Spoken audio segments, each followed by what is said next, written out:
అయితే ఆత్మఫలమేమనగా ప్రేమ, సంతోషము, సమాధానము, దీర్ఘశాంతము, దయాళుత్వము, మంచితనము, విశ్వాసము, సాత్వికము, ఆశ, నిగ్రహము.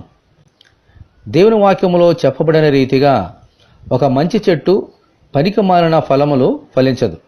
అలాగే పనికిమాలిన చెట్టు మంచి ఫలములు ఫలించదు. మామిడి పండ్లు ఫలించాలంటే ఆ చెట్టులో మామిడి బీజము ఉండాలి. అప్పుడే ఆ చెట్టు మామిడి ఫలాలు ఫలిస్తుంది. అదే రీతిగా శరీర సంబంధమైన వ్యక్తి ఆత్మఫలమును ఫలించలేడు, ఫలించనేరడు. ఆత్మఫలము ఫలించాలంటే ఆ వ్యక్తిలో దేవుని ఆత్మ అనే బీజము ఉండాలి. దేవునికి స్తోత్రము, హల్లెలూయా. అప్పుడే ఆత్మఫలంలో ఉన్న ఆ 9 గుణాలు కలిగి ఉంటాడు.